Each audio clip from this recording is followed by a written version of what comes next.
당신 마누라 어디 팔다리가 하나 없어져도 괜찮다는 소리야? 귓전을 파고드는 목소리는 쇳소리처럼 차갑고 날카로웠다. 휴가 마지막 날의 저녁, 남편 김민준과 함께 장을 보고 들어오던 서울 마포구의 한적한 아파트 단지 입구. 강지우는 자신의 귀를 의심했다. 방금 전까지 아파트 상가마트에서 저녁거리로 밀푀유 나베를 해먹자며 웃던 남편의 얼굴이 사색이 되어 굳어 있었다. 남편의 멱살을 틀어준 것은 험악한 인상의 사내였다. 값싼 양복은 터질 듯한 근육 위에서 위태롭게 형태를 유지했고 목과 손등을 뒤덮은 문신은 어스름한 저녁 불빛 아래서도 선명하게 꿈틀거렸다. 그 뒤로 비슷한 차림의 사내 둘이 팔짱을 낀 채 경멸적인 시선으로 남편을 내려다보고 있었다. 그런 게 아니라 시간을 조금만 더 주시면. 평생 누구에게 싫은 소리 한 번 못하고 살아온 남편 김민준의 목소리가 모기처럼 기어들어갔다. 그는 중견 무역회사 태강물산의 평범한 3년차 대리였다. 성실하고 마음 약한, 그래서 지우가 사랑하고 지켜주고 싶었던 남자였다. 그런 남편이 어째서 이런 흉악한 자들과 얽혀 멱살까지 잡혀야 하는가. 지우는 들고 있던 장바구니를 조용히 내려놓았다. 밀푀유 나베에 들어갈 알배추와 신선한 쇠고기, 팽이버섯이 담긴 봉투였다. 평화로운 일상의 상징과도 같은 물건들이 눈앞에 폭력적인 현실과 기이한 부조화를 이루었다. 그녀의 온몸의 감각이 곤두섰다. 수년간의 훈련으로 다져진 몸이 주변 환경을 스캔하기 시작했다. 위협적인 남자는 셋. 저녁 8시가 넘은 시간, 아파트 단지 안을 오가는 주민은 드물었다. 주변의 CCTV 위치, 비상벨까지의 거리, 사내들의 손에 무기가 없는지, 그들의 시선과 무게중심이 어디로 쏠려 있는지. 모든 정보가 순식간에 머릿속으로 흘러들어와 분석되고 있었다. 특수전사령부 예하 제707 특수임무단 백호 부대의 현역 중령 강지유에게 이런 상황 분석은 숨을 쉬는 것만큼이나 자연스러운 일이었다. 시간, 우리가 자선사업가로 보여. 이자만 벌써 얼마인 줄 알아?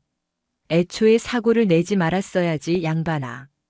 사고라는 말에 지우의 눈썹이 미세하게 꿈틀했다. 저기요.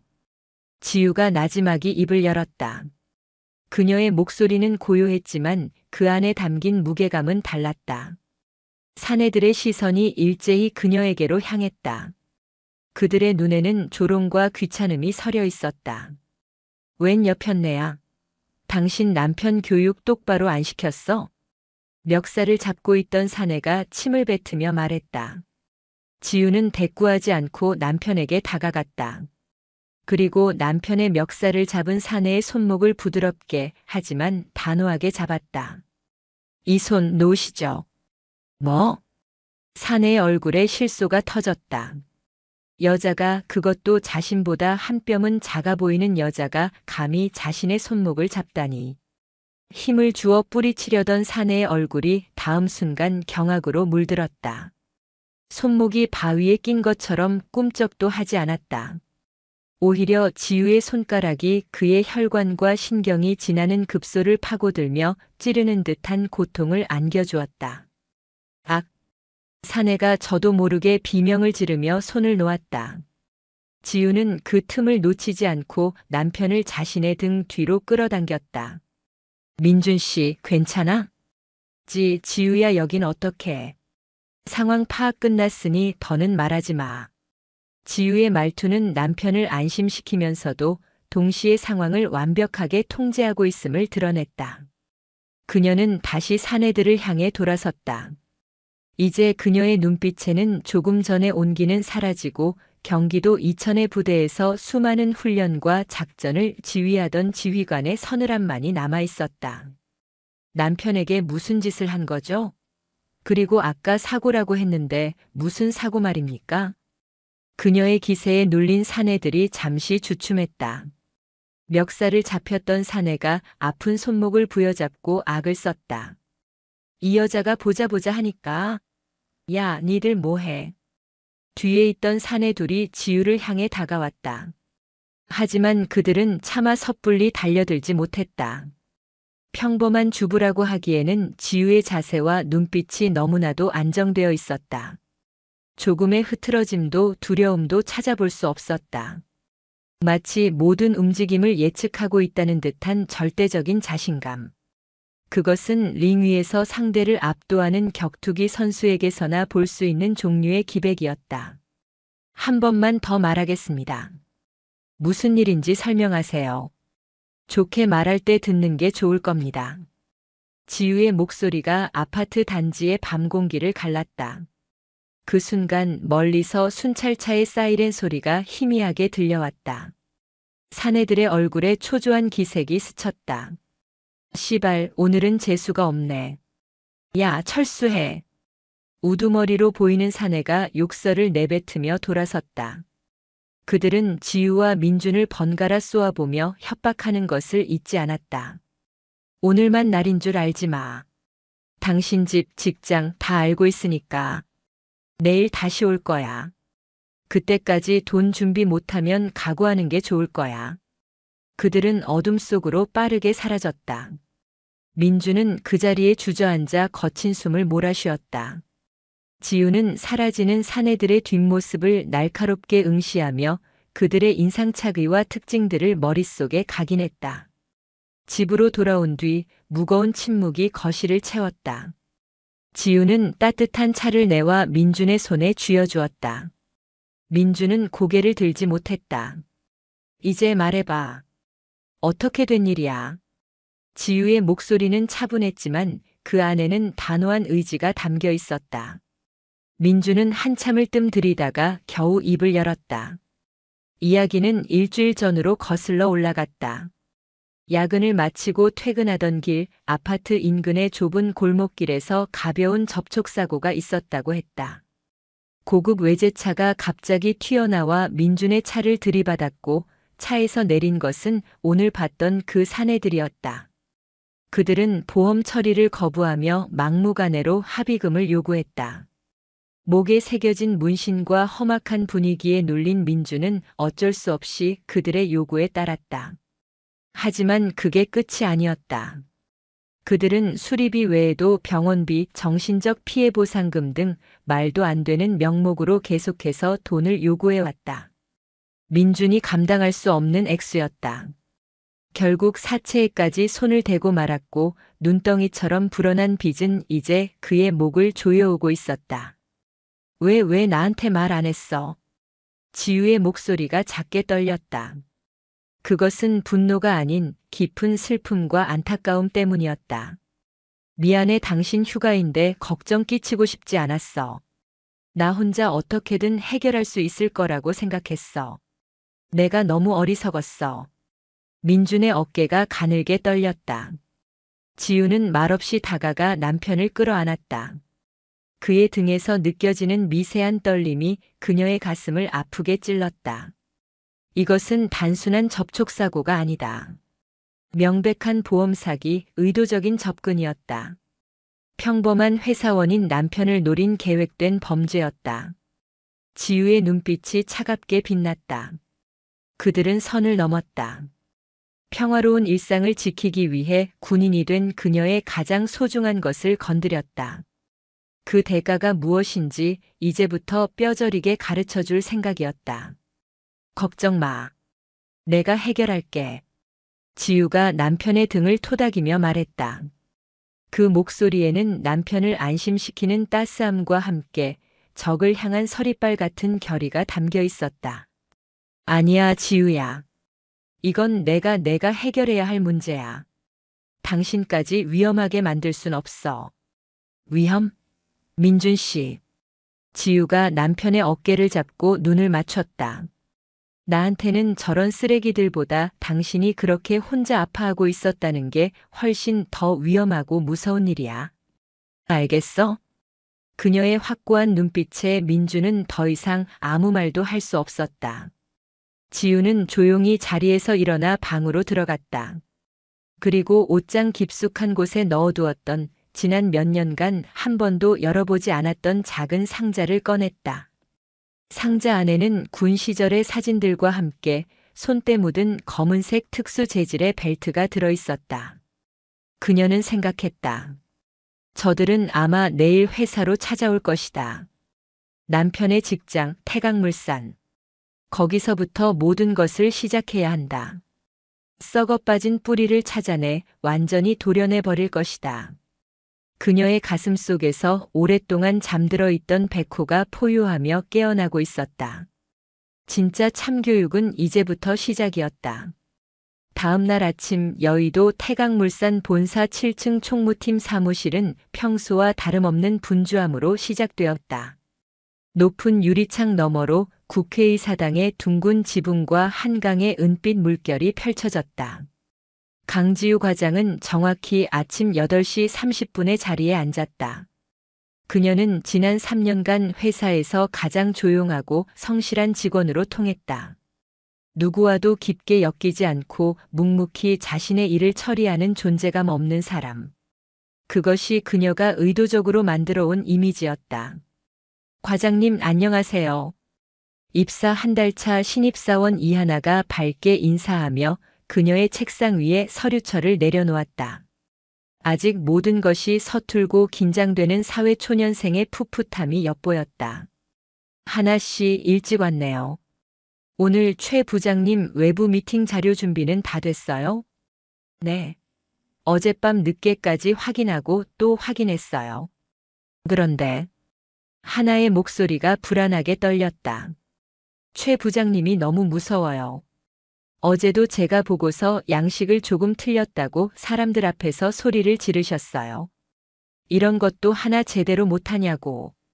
지우는 하나의 어깨를 가볍게 두드려 주었다. 처음엔 다 그래요.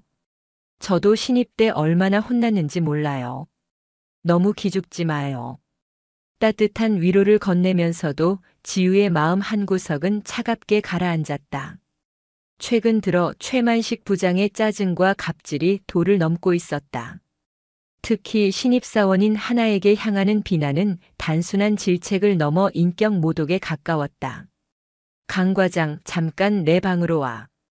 호랑이도 제 말하면 온다더니 부장실에서 최만식 부장의 날카로운 목소리가 울려 퍼졌다.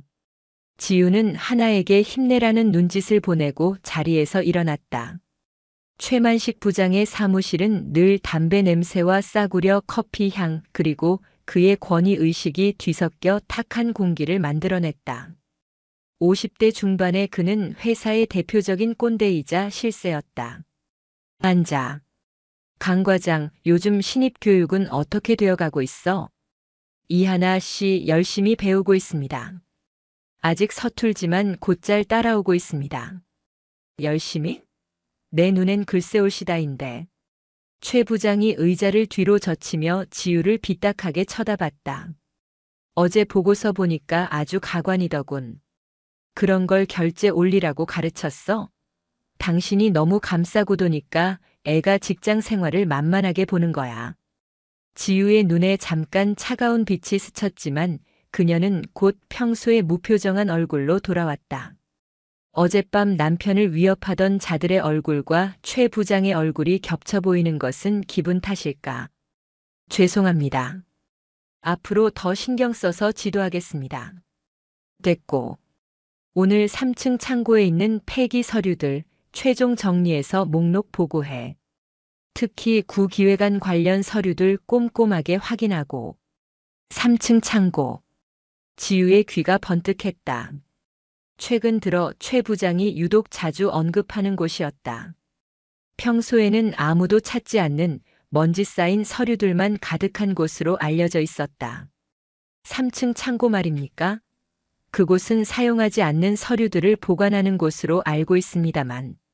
그러니까 정리하라는 거 아니야. 시키는 대로만 해. 이것저것 토 달지 말고. 최 부장의 목소리에 섞인 미묘한 긴장감을 지우는 놓치지 않았다. 그녀가 사무실을 나서려는 순간 최 부장이 덧붙였다. 아, 그리고 강 과장. 혹시라도 누가 3층 창고에 대해 물으면 그냥 오래된 서류들 정리하는 거라고만 해. 알았어? 네, 알겠습니다. 지우는 고개를 끄덕였지만 마음속의 의심은 더욱 짙어지고 있었다. 사무실로 돌아오자 이하나가 다른 직원에게 또다시 꾸중을 듣고 있었다. 눈시울이 붉어진 채 어쩔 줄 몰라 하는 하나의 모습에 지우의 마음이 무거워졌다. 그녀는 군대에서 처음 소대장을 맡았을 때를 떠올렸다. 고된 훈련에 적응하지 못하고 밤마다 눈물 짓던 어린 부하들의 얼굴. 포기하지 마세요. 처음엔 다 힘든 거예요. 지우가 하나의 손을 잡아주며 위로하는 바로 그 순간이었다. 꽝, 쿵. 건물 아래쪽에서 둔탁하고 요란한 소리가 울려 퍼졌다. 단순한 공사 소음과는 차원이 다른 폭력적인 파열음이었다. 사무실 전체가 술렁이기 시작했다. 뭐야? 무슨 소리야? 직원들이 창가로 몰려들었다. 지우는 본능적으로 몸이 긴장되는 것을 느꼈다. 평범한 소리가 아니었다. 저것은 통제된 상황이 아닐 때 나는 무질서한 파괴의 소리였다. 으악! 이번에는 명백한 비명 소리가 들려왔다. 여러분 모두 자리로 돌아가세요. 동요하지 마세요. 지우가 침착하게 외쳤지만 직원들의 불안은 더욱 커져만 갔다. 그때 비상계단 쪽에서 경비원 아저씨가 얼굴이 하얗게 질린 채 뛰어들어왔다. 큰일 났어요. 1층에 이상한 사람들이 들어와서. 진정하시고 천천히 말씀하세요. 지우의 목소리는 차분했지만 그녀의 눈빛은 이미 달라져 있었다. 모든 상황을 꿰뚫어 보는 듯한 날카로운 시선이었다. 검은 양복 입은 사내들이 대여섯 명 들이닥쳐서는 로비를 다 때려 부수고 엘리베이터를 막아섰어요. 뭐라고? 최 부장이 사무실에서 뛰쳐나왔다. 그의 얼굴에는 당황스러움보다 원초적인 두려움이 역력했다. 지우는 그 표정을 놓치지 않았다. 최 부장은 저들을 알고 있다. 혹은 저들이 올 것을 예상하고 있었다. 윙. 갑자기 사무실의 모든 전등이 꺼지며 암흑이 찾아왔다. 여직원들의 비명소리가 터져나왔고 곧이어 붉은 비상등이 켜졌다. 어둠과 붉은 빛이 교차하는 혼란 속에서 지우의 실루엣은 기이할 정도로 고요하고 단단했다. 그녀는 더 이상 평범한 회사원이 아니었다. 어깨는 굳건하게 펴지고 턱은 단호하게 당겨졌으며 온몸에서 범접할 수 없는 기운이 흘러나왔다. 이하나 씨, 내 뒤로 와요. 지금 당장. 그녀의 목소리에는 거부할 수 없는 힘이 실려 있었다. 하나는 본능적으로 지우의 등 뒤로 몸을 숨겼다. 철컥. 비상계단으로 통하는 문이 열리며 검은 정장을 입은 사내 하나가 모습을 드러냈다. 어젯밤 남편의 멱살을 잡았던 그 사내 박태수였다. 안녕하십니까? 소란스럽게 해서 죄송합니다. 저희가 찾는 분이 2층에 계셔서요. 박태수는 정중하게 인사했지만 그의 눈빛은 사무실 전체를 훑으며 먹잇감을 찾는 맹수처럼 번뜩였다. 그의 시선이 최 부장에게 닿자 최 부장의 얼굴은 더욱 하얗게 질렸다. 그런데 바로 그 순간 박태수의 시선이 지우와 마주쳤다. 무언가를 확인하려는 듯 지우의 얼굴을 뚫어지게 보던 그의 눈이 믿을 수 없다는 듯이 크게 흔들렸다. 설마. 그의 입에서 터져나온 낮은 탄식. 강중령님? 사무실은 물을 끼얹은 듯 정적에 휩싸였다. 중령님이라는 이 평범한 사무실과는 전혀 어울리지 않는 단어. 이하나가 작은 목소리로 되물었다. 네. 중령님이요? 박태수는 잠시 망설이더니 이내 결심한 듯 지우를 향해 허리를 깊이 숙였다. 군기가 바짝 든 완벽한 각도의 인사였다. 죄송합니다. 사람을 잘못 본 것 같습니다. 하지만 지우는 그를 똑똑히 알아봤다. 박태수. 10년 전 적진 한가운데서 부상을 입고 고립되었을 때 자신이 목숨을 걸고 구해냈던 특임단 소속 하사. 아니, 제대로 봤어, 박태수 하사. 지우의 입에서 그의 이름이 흘러나왔다. 박태수의 어깨가 움찔했다. 여긴 어쩐 일이지? 지우의 질문에 박태수는 차마 고개를 들지 못했다. 사무실의 모든 직원들은 눈앞에서 벌어지는 비현실적인 상황에 입을 다물지 못했다. 평소 존재감조차 없던 강지우 과장이 험악한 조폭의 우두머리에게 중령님이라 불리며 쩔쩔매게 만드는 이 상황을 최만식 부장은 더욱 큰 충격에 빠진 듯 파르르 떨리는 손으로 입을 막고 있었다. 지우의 시선이 그런 최 부장을 향했다. 이제 모든 조각이 맞춰지기 시작했다. 남편의 사고, 사채업자, 그리고 회사에 들이닥친 박태수와 그의 무리, 최 부장의 수상한 행동까지. 이 모든 것은 거대한 사건의 일부에 불과했다. 폭풍의 눈이 서서히 그 모습을 드러내고 있었다. 박태수 하사, 아니, 지금은 하사가 아니겠군. 강지우의 목소리는 차분했지만 그 안에는 부하의 탈선을 질책하는 지휘관의 엄격함이 배어 있었다.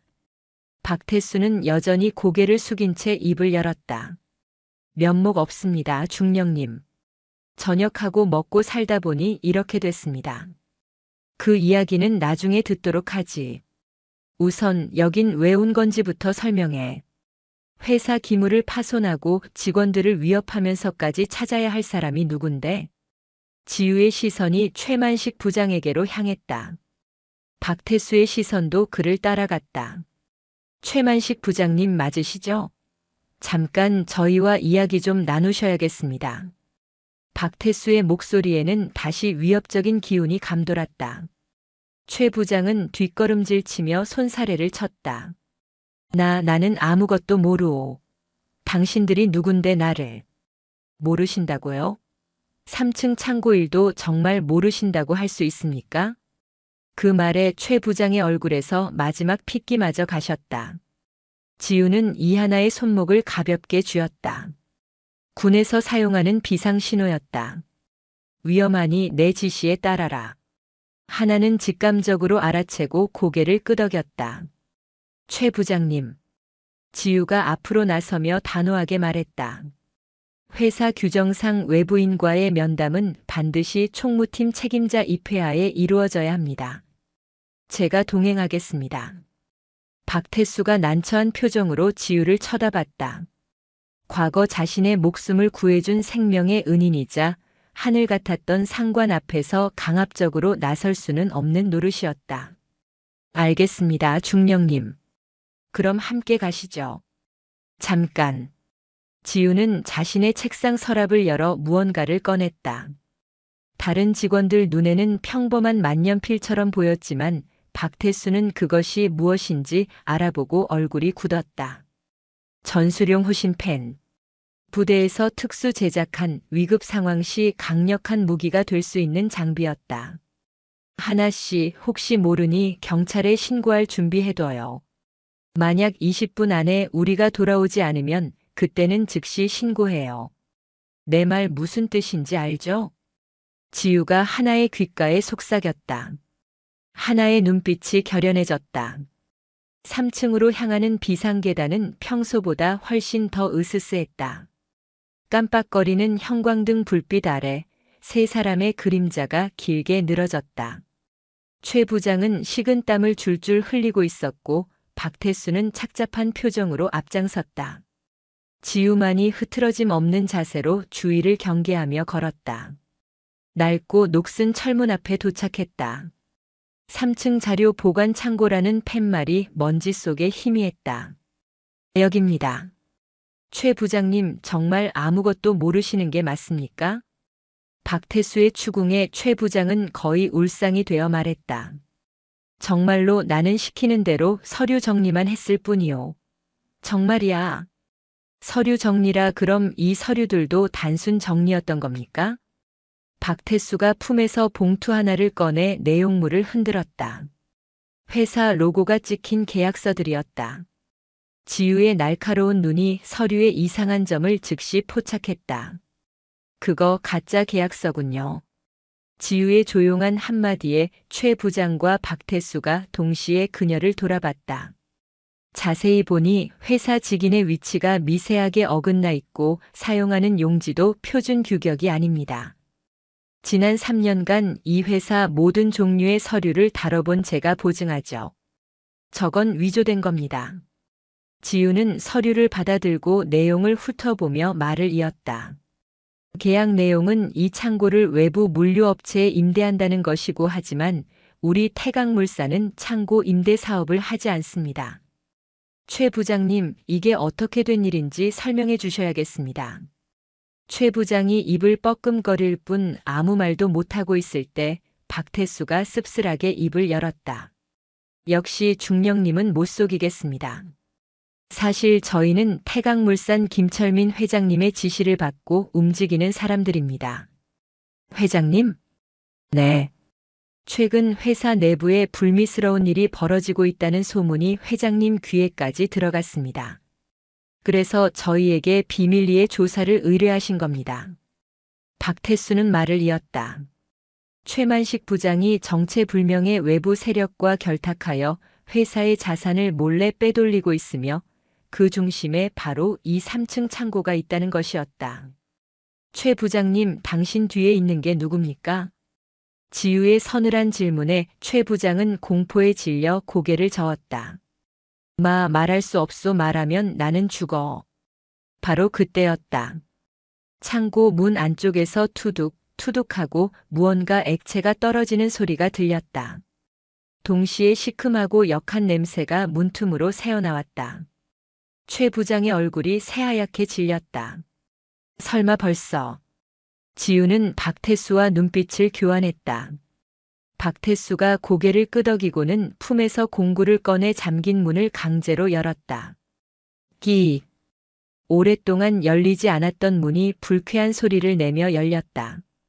창고 안은 어두컴컴했고 코를 찌르는 악취가 훅 끼쳐왔다. 박태수가 손전등을 켜자 믿을 수 없는 광경이 펼쳐졌다. 창고 안에는 서류 상자가 아닌 정체불명의 금속 드럼통 수십 개가 쌓여 있었다. 드럼통 곳곳에는 해골과 X자, 뼈가 그려진 위험물질 경고 표시가 붙어 있었고 일부에는 방사능 마크까지 선명했다. 몇몇 드럼통은 부식되어 검고 끈적한 액체가 바닥으로 흘러내리고 있었다. 이건 불법 폐기물이잖아. 박태수가 경악하며 소리쳤다. 지우는 급히 다가가 드럼통에 붙은 표식을 확인했다. 단순한 공업 폐기물이 아니었다. 군에서 특수 화학물질을 다뤄본 경험이 있는 그녀는 단번에 알아볼 수 있었다. 저것들은 통제된 절차 없이 외부에 유출될 경우 심각한 환경오염은 물론 생화학 무기의 원료로까지 전용될 수 있는 치명적인 물질들이었다. 최 부장, 이게 대체 다 뭐야? 당신 회사 건물에 이런 걸 숨겨놓고 무슨 짓을 하려던 거야? 지우의 목소리가 분노로 떨렸다. 그때까지 기세등등하던 모습은 온데간데 없이 이젠 중령의 카리스마가 그녀를 완전히 지배하고 있었다. 그 기세에 눌린 최 부장은 결국 모든 것을 털어놓기 시작했다. 저는 권영진 전무님이 시키는 대로만. 권영진 전무. 박태수가 되물었다. 3개월 전에 갑자기 사표 내고 잠적한 그분 말입니까? 맞소. 권 전무님이 사라지기 전에 나한테 말했소. 절대 이 일을 발설하지 말라고. 만약 누군가 찾아오면 무조건 모른다고 하라고. 지우의 머릿속에서 모든 조각이 맞춰졌다. 권영진 전무가 배후였다. 그는 회사를 이용해 불법 폐기물을 저장하고 최 부장을 협박해 뒤처리를 맡긴 뒤 잠적한 것이다. 회장님은 이 사실을 까맣게 모르고 있었을 터. 지우는 드럼통 더미 옆에 아무렇게나 던져져 있는 또 다른 서류 뭉치를 발견했다. 그것은 해외 수출 계약서였다. 그런데 수신처가 상식적으로 이해할 수 없는 곳이었다. 북한 남포항으로. 박태수의 목소리가 경악으로 떨렸다. 이건 단순한 폐기물 불법 저장이 아니었어. 밀수였구나. 국가 안보를 위협하는 중대 범죄라고. 지우의 얼굴이 얼음장처럼 차가워졌다. 그때였다. 탁, 탁. 계단 쪽에서 여러 명의 발소리가 들려왔다. 박태수가 긴장한 표정으로 속삭였다. 중령님, 저희가 부른 사람들이 아닙니다. 지우는 즉시 전투 태세를 갖췄다. 머릿속에서는 수많은 상황들이 빠르게 계산되고 있었다. 그녀는 박태수에게 명령했다. 박하사, 최 부장 데리고 내 뒤에 서. 그리고 지금 당장 하나 씨한테 전화해. 경찰과 소방서에 화학 폐기물 누출 사고라고 신고하라고 전해. 최대한 시간을 끌어야 해. 그 순간 계단 입구에 검은 양복을 입은 사내들이 모습을 드러냈다. 박태수의 무리와는 분위기부터가 달랐다. 훨씬 더 냉정하고 훈련받은 듯한 움직임. 그들 중 우두머리로 보이는 한 명이 박수를 치며 걸어 나왔다. 이야, 역시 소문대로 대단하시네. 쥐새끼들이 어디 숨었나 했더니 여기까지 와서 파티를 벌이고 있었을 줄이야. 남자는 정중하게 고개를 숙였다. 하지만 그의 눈빛에는 살기가 가득했다. 여러분, 수고 많으셨습니다. 하지만 이제 여기서 일어난 일은 모두 잊으셔야겠습니다. 지우와 박태수는 동시에 서로를 바라보았다. 둘 다 같은 생각을 하고 있었다. 진짜들이 나타났다. 이제부터는 목숨을 건 싸움이 시작될 것이라는 것을. 여러분, 수고 많으셨습니다. 하지만 이제 여기서 일어난 일은 모두 잊으셔야겠습니다. 남자의 목소리는 깃털처럼 부드러웠지만 그 안에 담긴 내용은 강철처럼 차가웠다. 그는 조철강이었다. 사채업과 기업 해결사 노릇을 하며 뒷세계에서 암암리의 악명을 떨쳐온 인물. 그의 뒤로 버티고 선 사내들은 박태수의 무리와는 차원이 달랐다. 그들의 눈에는 법이나 도덕에 대한 개념 자체가 존재하지 않는 듯한 공허한 냉기만이 서려 있었다. 당신들 누구야? 박태수가 경계심을 드러내며 앞으로 나섰다. 조철강은 그런 박태수를 위아래로 훑어보더니 피식 웃었다. 김철민 회장 꽁문이나 쫓아다니는 개들이 여기까지 무슨 일로 행차하셨나? 회장님, 지금 강원도에서 골프 치고 계신 건 알고들 있나? 박태수의 얼굴이 굳어졌다. 회장의 일정을 정확히 꿰고 있다는 것은 이들이 회사 내부 정보에 정통하다는 의미였다. 우리는 그냥 회장님의 심부름으로. 심부름? 하. 이봐, 아마추어들. 여긴 너희 같은 놈들이 끼어들 판이 아니야. 괜히 헛물 켜지 말고 목숨이라도 건져서 돌아가는 게 어때? 조철강의 시선이 지우에게로 향했다. 그는 지우의 단단한 자세와 흔들림 없는 눈빛을 흥미롭다는 듯이 뜯어보았다. 그리고 거기 예쁜 과장님. 회사 일에 너무 깊이 파고드는 건 좋지 않은 버릇입니다. 다칠 수도 있거든요. 그때 참다 못한 박태수가 소리쳤다.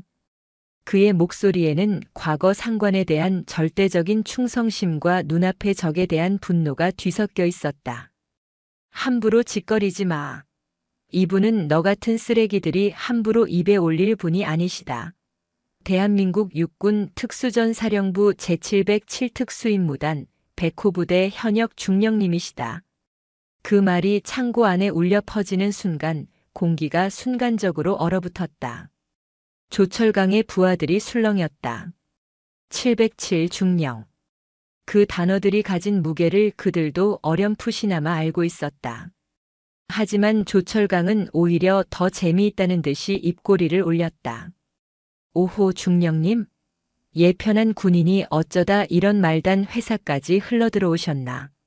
아니면 요즘은 군대에서 이런 비밀 임무도 수행하나? 그는 지우의 정체를 단순한 허세나 과거의 경력쯤으로 치부해버렸다. 마지막 경고다. 여기서 손 떼. 조철강의 말이 끝나기가 무섭게 그의 부하 중 하나가 최 부장을 향해 손을 뻗었다. 가장 약한 고리부터 끊어버리려는 속셈이었다. 일단 저 영감부터 처리해. 그것이 신호였다. 섬광처럼. 지우의 몸이 움직인 것은 그 누구도 인지하지 못했다. 사람의 눈으로 따라갈 수 없는 속도였다. 그녀는 자신과 최 부장 사이에 있던 공간을 한 걸음에 지워버리고 달려들던 사내의 손목을 낚아챘다. 그리고 이어지는 동작은 군더더기 없이 간결하고 치명적이었다. 우두둑. 인체의 관절이 꺾여서는 안 되는 방향으로 꺾이는 소름 끼치는 소리가 울려 퍼졌다. 사내의 입에서 비명조차 터져 나오지 않았다. 그는 충격과 고통으로 하얗게 질린 눈을 한 채 그대로 바닥에 쓰러져 경련했다. 모든 것이 단 1초 만에 일어난 일이었다. 창고 안의 모든 사람들이 숨을 삼켰다. 조철강의 얼굴에서 처음으로 미소가 사라졌다. 이거 장난이 아니었군. 이제야 상황 파악이 좀 되나? 지우가 나지막이 말했다. 그녀는 전투 자세를 취했다. 무릎을 살짝 굽히고 무게 중심을 낮춘 언제든 폭발적으로 튀어나갈 수 있는 자세. 그것은 더 이상 회사원 강지우의 모습이 아니었다. 수많은 사선을 넘어온 야수 백호의 모습이었다.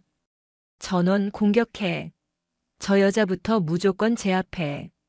조철강의 다급한 외침과 함께 그의 부하들이 일제히 지우를 향해 달려들었다.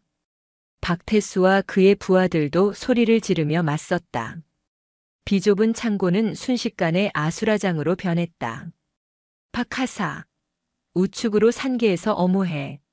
최 부장님, 저 드럼통 뒤로 피하십시오. 지우의 입에서는 냉철한 명령이 흘러나왔다. 그녀는 혼란 속에서도 전장의 지휘관처럼 상황을 완벽하게 통제하고 있었다. 그녀의 움직임은 예술에 가까웠다. 상대의 공격을 최소한의 움직임으로 흘려내고 가장 취약한 급소를 정확하고 무자비하게 가격했다. 팔꿈치, 무릎, 손날이 스칠 때마다 건장한 사내들이 비명을 지르며 쓰러져 나갔다. 그녀의 싸움 방식은 화려하지 않았다. 오직 상대를 가장 빠르고 효율적으로 무력화시키는 것에만 집중된 살인 기술에 가까운 움직임이었다. 박태수 역시 과거 특임단 시절의 용맹함을 되찾은 듯 맹렬하게 싸웠지만 조철강의 부하들은 체계적으로 훈련받은 자들이었다. 수적으로도 열세였다. 박태수의 부하들이 하나둘 쓰러져 가고 그 역시 지쳐갈 때쯤이었다. 위잉, 위잉, 위잉. 마침내 아래층에서부터 경찰 사이렌 소리가 선명하게 들려오기 시작했다. 조철강의 얼굴에 초조한 기색이 역력했다. 그는 주머니에서 휴대폰을 꺼내 다급하게 통화했다. 예, 권 전무님. 일이 좀 꼬였습니다. 예, 웬 미친 여자가 하나 있는데 707 출신이라고. 예, 알겠습니다. 반드시 처리하겠습니다. 권영진 전무. 최 부장의 입에서 나왔던 바로 그 이름이었다. 범죄의 배후에 있던 유령의 실체가 확인되는 순간이었다. 통화를 마친 조철강의 눈빛이 극도의 흉포함으로 번들거렸다. 그는 더 이상 지우를 제압하려 하지 않았다. 대신 가장 가까이에 있던 화학물질 드럼통을 향해 달려갔다. 그의 손에는 날카로운 쇠 파이프가 들려 있었다. 중령님, 안 됩니다. 박태수가 다급하게 외쳤다. 지우 역시 그의 의도를 파악하고 몸을 날렸지만 한 발 늦었다. 퍼석. 조철강이 휘두른 쇠 파이프가 낡고 부식된 드럼통의 옆면을 꿰뚫었다. 치익. 드럼통의 찢어진 구멍으로 짙은 녹색의 액체가 뿜어져 나오며 자극적인 소리와 함께 허공으로 기화하기 시작했다. 눈과 코를 찌르는 지독한 악취가 순식간에 창고 전체로 퍼져나갔다. 크억.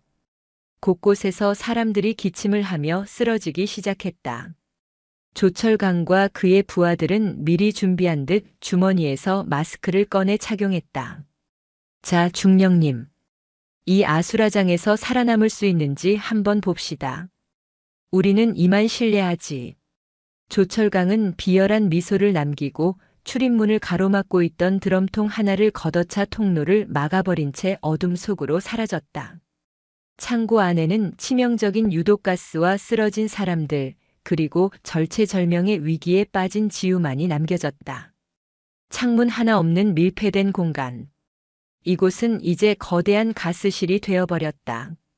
모두 입과 코를 막아 최대한 자세를 낮춰. 강지우의 외침이 유독가스로 가득 찬 창고를 갈랐다.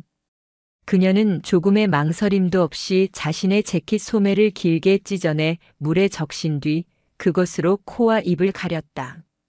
그녀의 머릿속은 그 어느 때보다 빠르고 냉철하게 움직이고 있었다.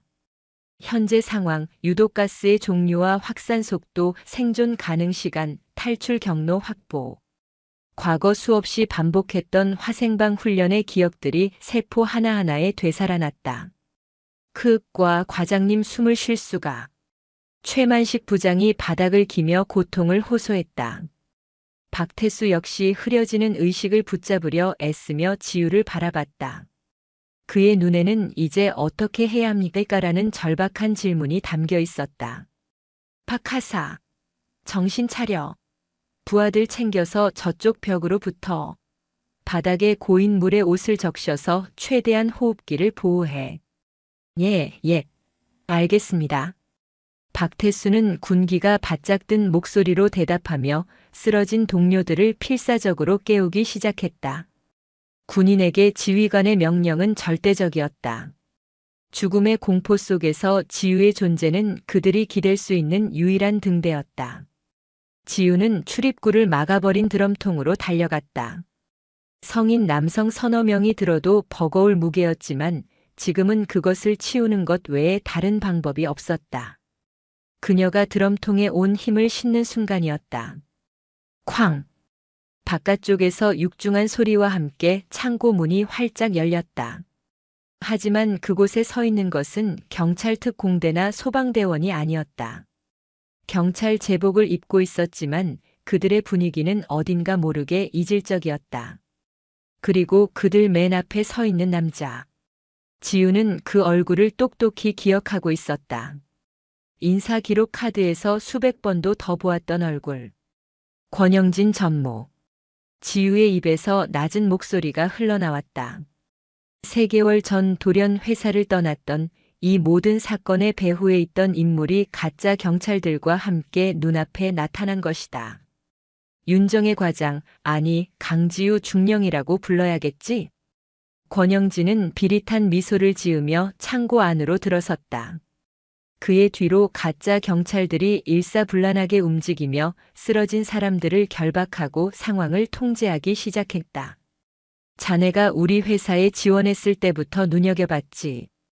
평범한 경력의 소유자가 아니라는 것쯤은 진작에 알고 있었어. 하지만 군에서 보낸 감찰 요원일 줄은 몰랐군. 대체 뭘 캐고 다닌 거지? 당신 같은 매국노를 잡으러 왔다. 지우는 조금도 위축되지 않고 권영진을 노려봤다. 단순한 회사 비리가 아니더군. 불법 폐기물 밀반출을 위장한 북한으로의 전략물자 밀거래. 당신 국가보안법 위반이야. 그녀의 말에 권영진의 표정이 순간 굳어졌지만 그는 이내 다시 여유로운 미소를 되찾았다. 역시 똑똑하군. 그래서 더더욱 살려둘 수가 없겠어. 이봐, 최 부장. 권영진의 시선이 바닥에 주저앉아 벌벌 떨고 있는 최만식에게로 향했다. 정말 실망이야. 3개월만 조용히 입 다물고 있으라고 했건만 고작 이것 하나 처리 못해서 이 사달을 만드나? 저 전무님, 저는 정말 아무 말도 끄윽 살려주십시오. 최만식은 비굴하게 빌었다. 지우는 그런 최 부장을 착잡한 심정으로 바라봤다. 그때 최 부장이 무언가 결심한 듯 지우와 권영진을 향해 절규하기 시작했다. 내가 다 잘못했소. 하지만 나도 어쩔 수가 없었단 말이오. 모두의 시선이 그에게로 집중되었다. 내 하나뿐인 딸이 백혈병에 걸렸소. 당장 골수 이식 수술을 받지 못하면 죽는다고 하는데 수술비가 수억이나 되는 돈을 내가 어떻게 감당한단 말이오. 최 부장은 눈물 콧물을 쏟아내며 오열했다. 권 전무가 바로 그 약점을 파고들어 접근했다. 매달 거액의 돈을 주는 대신 3층 창고의 관리를 맡기고 입을 다물라고. 처음에는 단순한 서류 정리인 줄 알았지만 나중에는 이 모든 것이 끔찍한 범죄라는 것을 알게 되었다. 하지만 딸의 얼굴이 아른거려 그만둘 수가 없었다고 그는 울부짖었다. 창고 안에는 최 부장의 비통한 울음소리만이 가득했다. 박태수도 그의 부하들도 심지어 권영진의 부하들조차 숙연한 표정으로 그를 바라보고 있었다. 지우의 마음이 복잡하게 흔들렸다. 아버지의 마음은 이해할 수 있었다. 하지만 그렇다고 해서 그의 죄가 사라지는 것은 아니었다.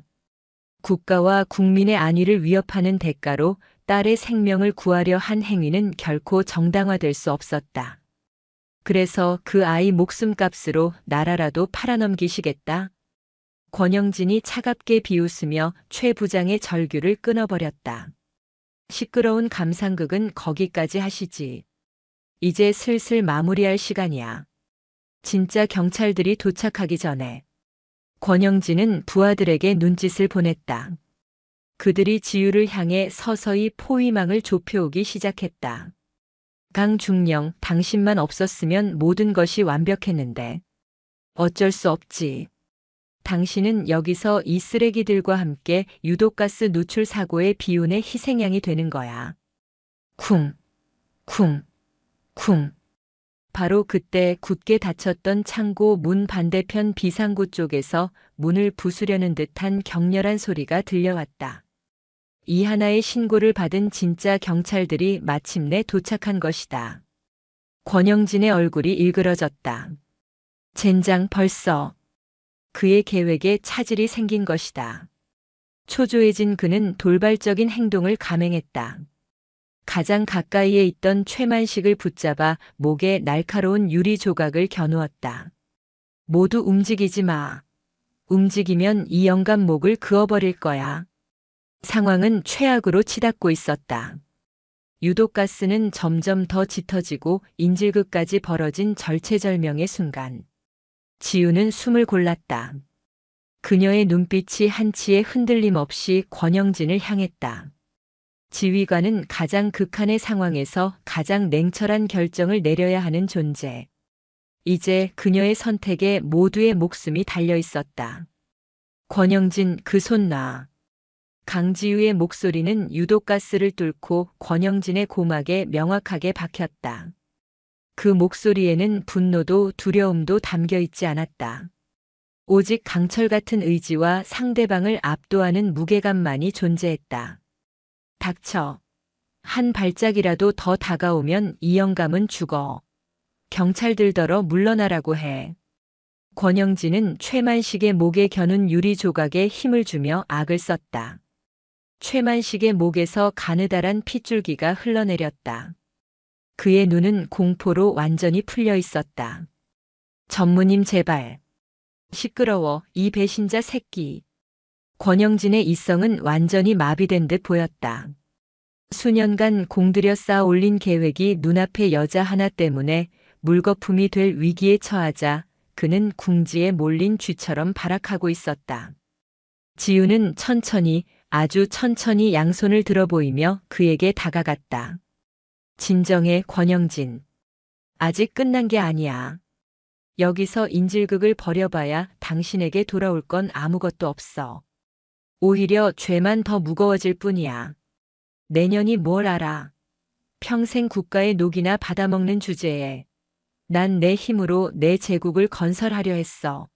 수백억, 수천억을 벌 수 있는 기회였는데 내년이 전부 망쳐버렸어. 광기 어린 그의 눈을 보며 지우는 판단을 내렸다. 더 이상의 대화는 무의미하다. 이제 남은 것은 단 하나. 안 되면 되게 하라. 특전사의 구호가 그녀의 뇌리를 스쳤다. 불가능한 상황을 가능하게 만드는 것. 그것이 바로 그녀의 존재 이유였다. 지우의 시선이 최만식을 향했다. 그의 눈은 여전히 공포에 잠식되어 있었지만 그 깊은 곳에서 희미한 빛을 발견했다. 딸을 향한 아버지의 마음. 지우는 마지막 승부수를 던졌다. 최 부장님. 그녀의 목소리는 나지막했지만 창고 안에 모두가 들을 수 있을 만큼 또렷했다. 따님, 수술 날짜가 언제입니까? 아버지가 이렇게 죽어버리면 남겨진 딸은 어떻게 살아가야 할까요? 그 아이에게 아버지는 나라를 팔아넘긴 범죄자로 기억될 겁니다. 정말 그걸 원하십니까? 그 말은 권영진이 아닌 최만식의 심장을 향한 것이었다. 최만식의 풀려있던 눈에 갑자기 초점이 돌아왔다. 그의 온몸이 부들부들 떨리기 시작했다. 딸. 수술실에 들어갈 자신의 딸. 아빠를 기다리고 있을 아이의 얼굴이 눈앞에 아른거렸다. 아! 최만식의 입에서 의미 없는 소리가 터져 나왔다. 바로 그 순간이었다. 삶의 마지막 의지를 불태운 최만식이 온 힘을 다해 권영진의 팔을 물어뜯었다. 악! 권영진이 비명을 지르며 순간적으로 최만식을 잡은 손에 힘을 풀었다. 단 0.5초의 순간. 지우는 그 찰나를 놓치지 않았다. 그녀의 몸은 이미 뇌의 명령이 전달되기도 전에 반응하고 있었다. 땅을 박차는 소리와 함께 그녀의 몸이 화살처럼 쏘아져 나갔다. 권영진이 정신을 차리고 다시 유리 조각을 쥐려 했을 때 그의 눈앞에는 이미 지우의 얼굴이 와 있었다.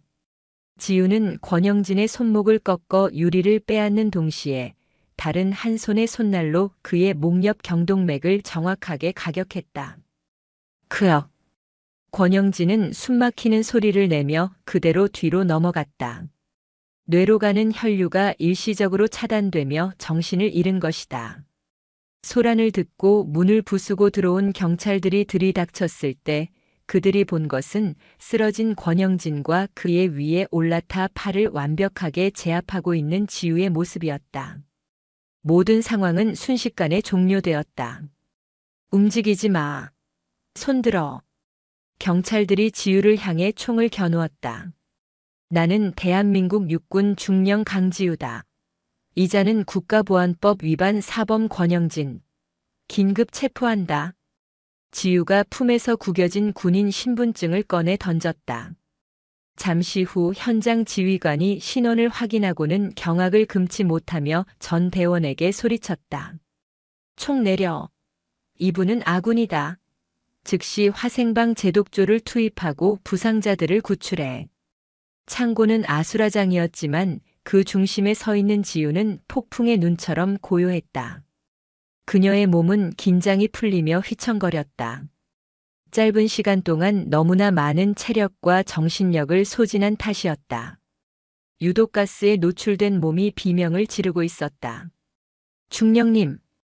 박태수가 달려와 그녀를 부축했다. 괜찮으십니까? 괜찮다. 다른 부상자들부터 챙겨. 지우는 희미해지는 의식 속에서 들것에 실려나가는 최만식을 보았다. 그는 체포되는 순간에도 눈물을 흘리며 지우를 향해 입을 벙긋거렸다. 고맙습니다. 그 입모양을 지우는 똑똑히 보았다. 건물 밖으로 나왔을 때 세상은 온통 경찰차와 소방차의 경광등으로 붉게 물들어 있었다. 지우는 구급차에 오르기 전 폴리스 라인 뒤편에서 발을 동동 구르며 울고 있는 이하나를 발견했다. 하나의 눈과 마주치는 순간 지우는 비로소 자신이 지켜낸 것들의 무게를 실감했다. 그것은 거창한 국가 안보나 정의가 아니었다. 어쩌면 그저 저렇게 겁에 질려 울고 있는 한 평범한 직장 동료의 무사함이었을지도 모른다. 구급차의 문이 닫히기 직전 그녀의 시야 너머로 수갑을 찬 채 끌려가는 권영진의 모습이 보였다. 그의 눈은 여전히 분노와 증오로 가득 차 지우를 향하고 있었다. 지우는 말없이 그 시선을 마주했다. 길고 길었던 하루가 마침내 끝나고 있었다. 하지만 그녀는 알고 있었다. 이것은 끝이 아니라 또 다른 시작이라는 것을. 병원 특실의 하얀 천장이 가장 먼저 시야에 들어왔다. 코를 찌르는 것은 더 이상 지독한 화학약품 냄새가 아닌 선명한 소독약 냄새였다. 강지우는 천천히 눈을 깜빡이며 굳어있던 몸을 움직였다. 온몸의 근육이 비명을 질렀지만 살아있다는 감각이 그 무엇보다 선명했다. 지우야. 의식을 차린 그녀를 가장 먼저 발견한 것은 남편 김민준이었다. 그는 아내의 병상 옆 간이 침대에서 꼬박 밤을 새운 듯 헬쑥한 얼굴에 수염이 거뭇하게 자라 있었다. 민주는 떨리는 손으로 지우의 손을 부여잡았다. 그의 눈에는 안도감과 함께 지우가 지금껏 한 번도 본 적 없는 깊은 두려움이 서려 있었다. 괜찮아, 정말 괜찮은 거야? 의사 선생님이 가스 흡입 때문에 며칠은 경과를 지켜봐야 한다고. 나 괜찮아, 민준 씨. 걱정시켜서 미안해. 지우가 희미하게 웃으며 남편의 손을 마주 잡았다. 그제야 민준의 얼굴에서 긴장이 풀리며 와락 눈물이 터져 나왔다. 그는 아이처럼 지우의 손을 붙잡고 한참을 울었다. 자신의 아내가 평범한 회사원이 아니라는 것을, 상상조차 할 수 없는 위험 속에서 살아왔다는 것을, 그리고 어제는 자신 때문에 그 위험의 한가운데에 서 있었다는 사실을 온몸으로 깨달은 남자의 눈물이었다. 지우는 말없이 남편의 등을 토닥였다. 미안함과 사랑, 그리고 앞으로 어떻게 설명해야 할지에 대한 막막함이 뒤섞인 복잡한 감정이 밀려왔다. 그날 오후 병실에는 예상했던 손님들이 찾아왔다. 군사안보지원사령부와 국가정보원에서 나온 수사관들이었다. 그들은 지우의 안위를 묻는 의례적인 인사 후 곧바로 사건에 대한 공식적인 브리핑과 신문을 시작했다. 강중령님의 활약 덕분에 권영진을 중심으로 한 거대한 매국 범죄 조직의 실마리를 잡았습니다. 단순한 전략물자 밀반출 시도가 아니었습니다.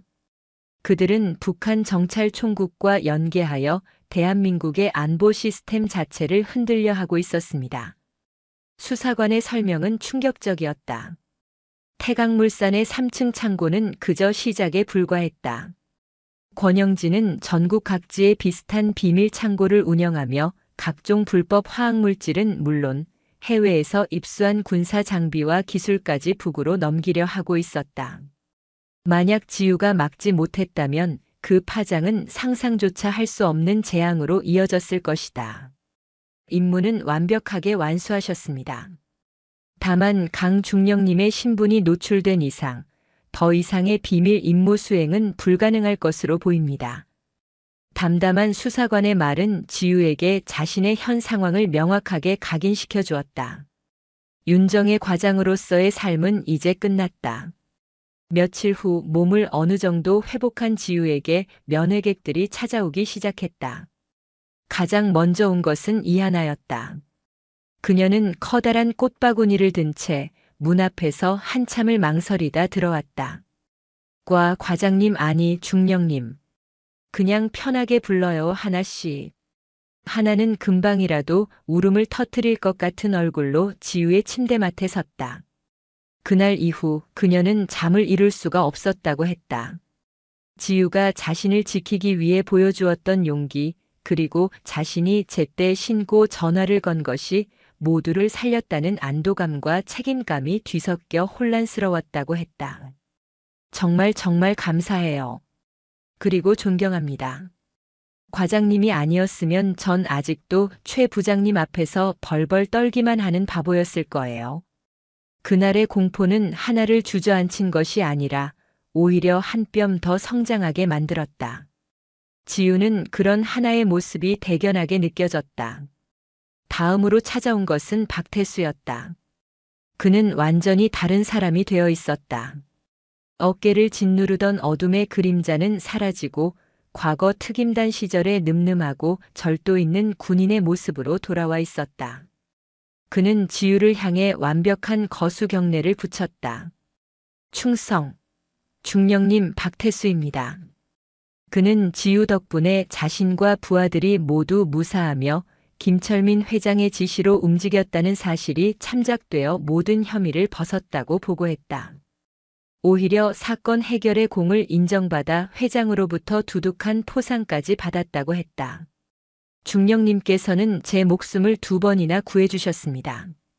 이 은혜는 평생 잊지 않고 앞으로는 반드시 올바른 길만 가겠습니다. 회장님께서도 중령님을 꼭 한번 뵙고 싶어 하십니다. 마지막으로 지우는 수사관을 통해 최만식 부장의 소식을 들었다. 그는 현재 구치소에 수감되어 모든 혐의를 인정하고 수사에 적극적으로 협조하고 있다고 했다. 특히 그의 딸이 앓고 있는 백혈병과 권영진의 협박 사실이 알려지면서 그에 대한 동정 여론도 일부 형성되고 있었다. 수사관은 덧붙였다. 최만식의 최종 형량은 아마 강중령님의 증언에 따라 크게 달라질 겁니다. 그 말은 지우의 마음에 무거운 돌덩이를 올려놓았다. 법의 심판은 엄정해야 한다. 하지만 딸의 수술비를 위해 발버둥 쳤던 아버지의 눈물. 그리고 마지막 순간 자신을 구하기 위해 권영진의 팔을 물어뜯었던 그의 모습을 외면할 수도 없었다. 밤이 되자 남편 민준이 깎은 사과를 건네며 조심스럽게 물었다. 이제 부대로 돌아가는 거야?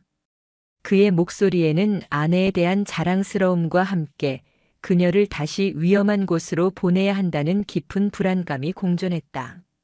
지우는 창밖을 바라보았다. 여의도의 화려한 야경이 유리에 비쳤다. 평범한 살. 그녀가 그토록 원했던 그 삶과 그녀의 숙명인 군인으로서의 삶이 창밖의 빛처럼 어지럽게 뒤섞이고 있었다. 그때 병실 문이 열리고 군복을 입은 장성의 그림자가 들어섰다. 지우가 소속된 특수전 사령부의 사령관이었다. 그는 지우의 침대맡으로 다가와 인자하지만 단호한 목소리로 말했다. 고생 많았다, 강중령.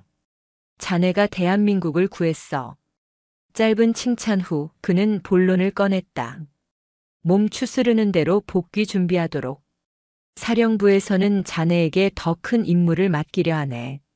사령관의 명령은 지우에게 새로운 갈등의 시작을 알리고 있었다. 그녀는 과연 어떤 선택을 해야 하는가? 돌아갈 것인가 아니면 남을 것인가? 그녀의 전쟁은 아직 끝나지 않았다. 퇴원 후 강지우는 군인 신분으로 공식적인 병가를 받아 집에서 휴식을 취했다. 하지만 그녀의 마음은 단 하루도 편할 날이 없었다. 태강물산에서 벌어졌던 그날의 사건은 이제 언론을 통해 여의도 화학물질 테러 미수 사건으로 명명되어 연일 보도되었다. 권영진과 조철강 일당의 재판이 시작되었고 세상의 모든 이목이 그곳으로 쏠렸다. 지우는 군 검찰과 민간 검찰 양측으로부터 수십 차례에 걸쳐 참고인 조사를 받았다. 그녀의 증언은 권영진의 매국 행위를 입증할 가장 강력하고 핵심적인 증거였다. 어느 날 군 검사가 그녀에게 물었다. 최만식 부장에 대한 강중령님의 공식적인 의견을 듣고 싶습니다. 아시다시피 그는 이번 사건의 주요 공범 중 한 명입니다. 하지만 동시에 권영진의 협박에 의한 피해자라는 주장도 있습니다. 중령님의 증언이 그의 형량을 결정하는 데 결정적인 역할을 할 겁니다. 검사의 말은 사실상 그녀에게 선택을 하라는 요구였다. 원칙대로 그를 공범으로 단죄할 것인가 아니면 정상 참작의 여지를 남겨줄 것인가. 지우는 며칠 밤낮으로 고민했다. 그녀는 법관이 아니었다. 그녀는 적과 아군을 구분하고 임무를 완수하는 군인이었다. 하지만 이번 사건에서 최만식은 적이라고 하기에도 아군이라고 하기에도 모호한 경계에 서 있는 인물이었다. 결정을 내리기 전 지우는 변호사를 통해 최만식의 아내와 연락을 취했다. 그리고 병원 복도에서 유리창 너머로 무균실에 누워있는 그의 딸을 보았다. 작은 마스크 너머로 보이는 아이의 창백한 얼굴. 그리고 그 옆을 지키며 눈물 찢는 아내의 모습.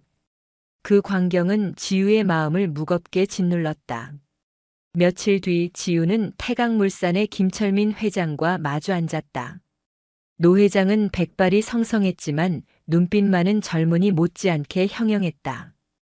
그는 지우에게 깊이 고개를 숙였다. 강중령님이 아니었다면 제가 평생을 바쳐 일군 이 회사는 괴물의 소굴이 되었을 겁니다. 이 은혜를 어떻게 갚아야 할지 모르겠습니다. 김 회장은 거액의 포상금을 제안했지만 지우는 정중히 거절했다. 저는 군인으로서 마땅히 해야 할 일을 했을 뿐입니다. 그렇다면 다른 제안을 하나 하고 싶습니다. 김 회장은 잠시 말을 고르더니 진지한 표정으로 입을 열었다. 태강물산의 보안 및 위기관리 총괄 책임자 CSO 자리를 맡아주셨으면 합니다. 이번 사태를 겪으며 뼈저리게 깨달았습니다. 기업을 지키는 것은 돈이나 기술이 아니라 신념과 사람이라는 것을. 강중령님 같은 분의 리더십이 지금 우리 회사에 절실히 필요합니다. 그것은 전혀 예상치 못한 제안이었다. 군으로의 복귀만을 생각하고 있던 그녀에게 김 회장의 제안은 인생의 또 다른 갈림길을 제시하고 있었다. 시간은 흘러 마침내 지우가 법정의 증인으로 서는 날이 되었다. 증인석에 앉은 그녀의 시선은 피고인석에 앉은 권영진과 최만식을 차례로 훑었다. 권영진은 여전히 모든 것을 잃은 자의 증오심 가득한 눈으로 그녀를 쏘아보고 있었다. 반면 최만식은 수척해진 얼굴로 고개를 푹 숙인 채 미동도 하지 않았다. 증인, 피고인 최만식의 범행 가담에 대해 증언해 주십시오. 검사의 질문에 지우는 잠시 숨을 고르고 마이크를 잡았다. 피고인 최만식은 명백히 권영진의 범죄에 가담했습니다. 그의 행위는 한 회사를 넘어 국가 전체를 위험에 빠뜨릴 뻔했습니다. 이 사실은 그 어떤 이유로도 정당화될 수 없습니다. 그녀의 단호한 증언에 법정은 술렁였다. 최만식의 어깨가 더욱 움츠러들었다. 지우는 말을 이었다. 하지만 제가 목격한 또 다른 사실이 있습니다. 모두의 시선이 그녀에게로 집중되었다. 그는 마지막 순간 자신의 목숨이 위태로운 상황에서 범죄를 멈추기 위해 저항했습니다. 인질로 잡힌 상황에서 맨몸으로 권영진에게 달려들었습니다. 그의 그 용기 있는 행동이 없었다면 더 큰 희생자가 나왔을지도 모릅니다. 그는 범죄자이기도 하지만 동시에 자신의 잘못을 바로잡으려 했던 한 인간이기도 했습니다. 지우는 최만식의 죄를 덮어주지 않았다. 대신 법의 저울 위에 그의 죄와 함께 그가 마지막에 보여주었던 인간적인 참회의 무게를 함께 올려놓았다. 최종적인 판단은 재판부의 몫으로 남겨두되 자신이 본 모든 진실을 증언한 것이다. 증언을 마치고 법정을 걸어 나오는 그녀의 발걸음은 이상하리만치 가벼웠다. 복잡하게 얽혀있던 마음의 실타래가 풀린 듯한 후련함이었다. 법원 앞에는 남편 민준이 그녀를 기다리고 있었다. 그의 얼굴에는 더 이상 불안이나 두려움이 아닌 아내에 대한 온전한 믿음과 존경심이 자리하고 있었다. 지우가 남편을 향해 미소 짓는 순간 주머니 속 휴대폰이 진동했다. 화면에는 사령관님이라는 세 글자가 떠 있었다. 결정했나 강중령? 수화기 너머로 들려오는 사령관의 나지막한 목소리에 지우는 멀리 보이는 서울의 하늘을 바라보았다. 그녀의 대답은 이미 마음속에서 정해져 있었다. 경기도 이천에 위치한 특수전사령부. 지우는 익숙한 위병소를 지나 부대 안으로 들어섰다. 귓가를 스치는 충성. 이라는 우렁찬 경례 구호, 연병장에서 울려 퍼지는 함성, 화약 냄새가 섞인 흙먼지. 이 모든 것이 그녀의 일부였다. 그녀는 자신의 청춘과 삶을 바친 이곳에 마침내 작별을 고하기 위해 찾아왔다. 사령관 집무실에서 지우는 차분하지만 단호한 목소리로 자신의 결정을 보고했다. 전역을 신청하고자 합니다. 사령관은 말없이 그녀가 내민 전역 지원서를 받아들었다. 그는 잠시 창밖을 바라보며 깊은 생각에 잠겼다가 이내 인자한 미소와 함께 입을 열었다. 아쉬운 결정이지만 자네의 선택을 존중하네. 어쩌면 자네의 진짜 전쟁터는 이곳이 아니라 우리가 지키고자 했던 바로 그 세상일지도 모르지. 그는 자리에서 일어나 지우에게 다가와 어깨를 두드려 주었다. 잊지 말게 강중령. 진짜 힘은 제복 안에만 있는 것이 아니야. 어디에 있든 자네는 대한민국 최고의 군인이었음을 기억하게. 사령관의 마지막 말은 군 선배가 후배에게 주는 가장 큰 격려이자 축복이었다. 지우는 눈시울이 뜨거워지는 것을 느끼며 마지막 거수 경례를 올렸다. 그것으로 그녀의 군 생활은 명예롭게 마침표를 찍었다. 몇 달의 시간이 흘렀다. 세상은 언제나처럼 빠르게 변해갔다. 여의도 테러 미수 사건의 주범 권영진과 조철강은 각각 무기징역과 징역 30년이라는 중형을 선고받았다. 국가의 근간을 흔들려 했던 그들의 시도는 법의 엄중한 심판 아래 막을 내렸다. 최만식 부장은 지유의 증언과 수사 협조 사실이 정상 참작되어 집행유예를 선고받고 풀려났다. 그의 딸은 김철민 회장이 익명으로 지원한 수술비를 통해 건강을 되찾았다. 모든 것을 잃고 나서야 가족의 소중함을 깨달은 그는 작은 중소기업의 경비원으로 취직해 묵묵히 속죄의 삶을 살아가고 있었다. 박태수와 그의 동료들은 김 회장의 전폭적인 지원 아래 TP솔루션이라는 정식 보안 업체를 설립했다. 과거의 어두운 이력은 깨끗이 청산하고 자신들의 힘을 오직 사람을 지키는 데에만 사용했다. 그들의 성실함과 실력은 금세 입소문을 타 업계에서 가장 신뢰받는 회사 중 하나로 성장했다. 태강물산의 이하나 사원은 더 이상 어리숙한 신입이 아니었다. 그날의 사건을 겪으며 강단과 자신감을 얻은 그녀는 팀에서 가장 유능한 인재로 인정받고 있었다. 특히 새로 들어온 후배들에게는 따뜻하면서도 든든한 선배가 되어주며 과거 지유가 자신에게 그랬던 것처럼 그들을 이끌어주고 있었다. 그리고 강지호. 그녀는 김철민 회장의 제안을 받아들여 태강물산의 보안 및 위기관리 총괄 이사로 새로운 인생을 시작했다. 그녀는 단순히 건물을 지키는 물리적 보안 시스템을 넘어 비리와 부정을 사전에 차단하고 모든 직원이 서로를 신뢰하고 존중하는 윤리적인 기업 문화를 만드는 데 온 힘을 쏟았다. 그녀가 직접 기획한 윤리적 자기방어 교육은 직원들 사이에서 큰 호응을 얻었다. 어느 맑은 가을날 저녁 지우는 남편 민준의 손을 잡고 마포의 아파트 단지를 산책하고 있었다. 모든 사건이 시작되었던 바로 그 장소였다. 하지만 이제 그곳은 더 이상 불안과 공포의 공간이 아니었다. 평범한 이웃들의 웃음소리와 맛있는 저녁 냄새가 가득한 소중한 보금자리였다.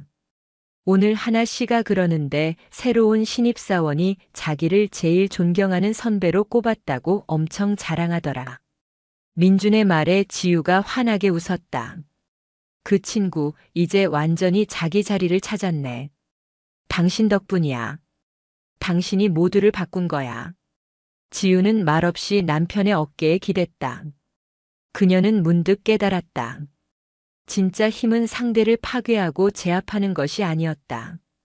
누군가를 지키고 일으켜 세우고 더 나은 방향으로 나아가게 하는 것. 그것이야말로 진정한 힘의 본질이라는 것을. 군복을 벗고 평범한 일상 속으로 들어온 지금 그녀는 오히려 그 힘의 의미를 더욱 선명하게 느끼고 있었다. 그녀는 더 이상 윤정의 과장과 강지우 중령이라는 두 개의 이름 사이에서 갈등하지 않았다. 두 개의 삶은 이제 강지우라는 하나의 이름 아래 온전히 통합되었다. 군인으로서의 강인함과 회사원으로서의 따뜻함이 조화를 이루며 그녀를 더욱 단단하고 깊이 있는 사람으로 만들었다. 석양이 지는 공원 벤치에 앉아 지우는 조용히 눈을 감았다. 길고 긴 싸움이 끝났다. 그리고 마침내 자신이 목숨 걸고 지켜낸 이 평화로운 일상 속에서 진정한 행복을 찾았음을 느꼈다. 그것은 앞으로 그녀가 평생을 바쳐 지켜나가야 할 새로운 임무의 시작이기도 했다. 1년이라는 시간이 흘렀다. 계절이 4번 바뀌는 동안 강지우의 삶에도 그리고 그녀가 바꿔놓은 세상에도 많은 것들이 자리를 잡았다. 태강물산 창립 기념 행사가 열리는 호텔 연회장은 오랜만에 만난 직원들의 활기찬 웃음소리로 가득했다.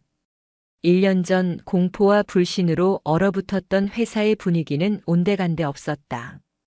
지우는 샴페인 잔을 든 채 조금 떨어진 곳에서 그 모습을 흐뭇하게 바라보고 있었다. 이제 그녀는 이 긍정적인 변화의 중심에 서 있는 사람이었다. 의사님.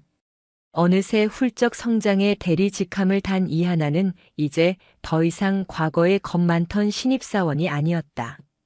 그녀는 까다로운 해외 바이어와의 미팅을 성공적으로 마친 직후였다. 오늘 미팅에서 바이어가 무리한 요구를 하더라고요. 예전 같았으면 그냥 쩔쩔매기만 했을 텐데 오늘은 이사님이 늘 하시던 말씀이 생각났어요. 무슨 말인데요? 정당한 선을 넘는 요구에는 단호하게, 하지만 무례하지 않게 대응해야 한다. 우리의 진짜 무기는 논리와 원칙이다. 그래서 조목조목 안 되는 이유를 설명하고 대안을 제시했더니 오히려 그쪽에서 사과하면서 계약서에 사인을 하더라고요. 하나의 얼굴에는 자신의 힘으로 무언가를 성취해낸 사람의 자신감이 빛나고 있었다. 이사님 덕분에 배워요. 강한 것과 옳은 것이 같을 수 있다는 걸요. 그 말에 지우는 따뜻한 미소로 화답했다. 그녀가 회사에 심고 싶었던 것은 바로 저런 씨앗이었다. 연 회장 한편에서는 태강물산의 새로운 보안 파트너가 된 TP솔루션의 직원들이 행사장 안전을 책임지고 있었다.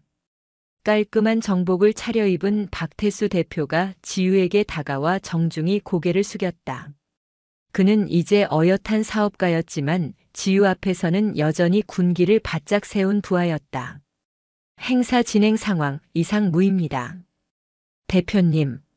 대표님은 무슨. 이젠 박 대표님이라고 불러야지. 지우의 농담에 박태수가 멋쩍게 웃었다. 얼마 전에 저희 직원이 한 명 큰 공을 세웠습니다. 은행 현금 인출기 앞에서 소란을 피우는 취객을 제압했는데 폭력을 쓰지 않고 대화로 상황을 진정시켜서 경찰 표창을 받았습니다. 그는 자랑스러운 표정으로 말을 이었다. 제가 늘 직원들에게 강조합니다. 우리의 힘은 누군가를 때려 눕히기 위해 있는 것이 아니라고.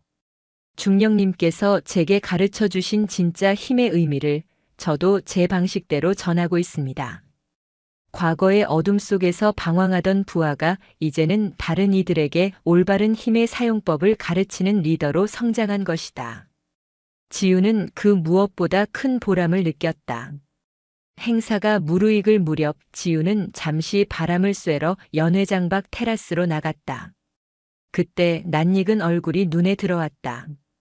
호텔 로비에서 자원봉사자 조끼를 입고 행사장 안내를 돕고 있는 최만식 부장이었다. 그는 집행유예 기간이 끝난 후 꾸준히 봉사활동을 하며 속죄의 시간을 보내고 있었다. 지우는 잠시 망설이다가 그에게로 다가갔다. 최 부장은 그녀를 발견하고는 깜짝 놀라 허리를 숙였다.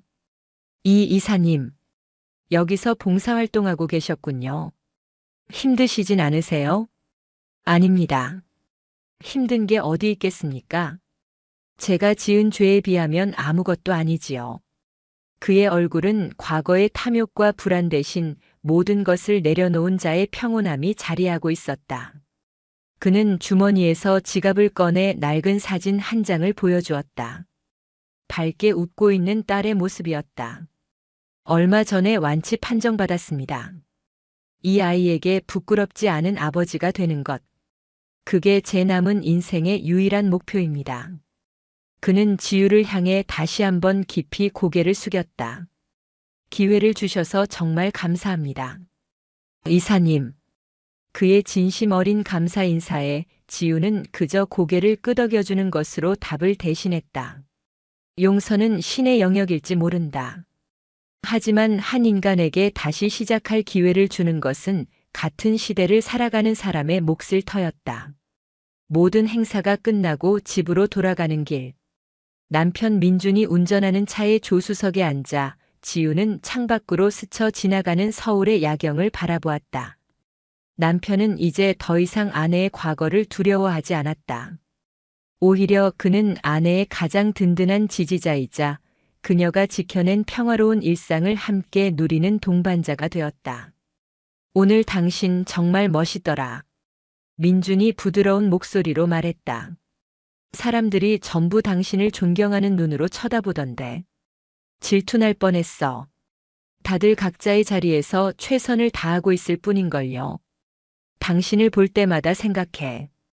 내 아내가 한때 나라를 구한 특수부대원이었다는 사실보다 지금 내 옆에서 이렇게 편안하게 웃고 있다는 게 훨씬 더 기적 같다고. 남편의 말에 지우는 가슴 깊은 곳에서부터 따뜻한 행복감이 차오르는 것을 느꼈다. 그녀가 그토록 치열하게 싸웠던 이유. 그녀가 돌아오고 싶었던 곳은 바로 이곳, 사랑하는 사람의 옆자리였다. 그날 밤 지우는 아파트 거실에 불을 끈 채 홀로 창가에 섰다. 1년 전 남편의 비명소리를 들었던 바로 그 아파트 단지가 고요한 불빛 아래 잠들어 있었다. 그녀는 길고 길었던 자신의 여정을 돌아보았다. 사채업자들에게 참교육을 하겠다던 분노로 시작된 싸움은 결국 그녀 자신을 포함한 모두를 위한 진정한 성장의 여정이 되었다. 전장은 변했다.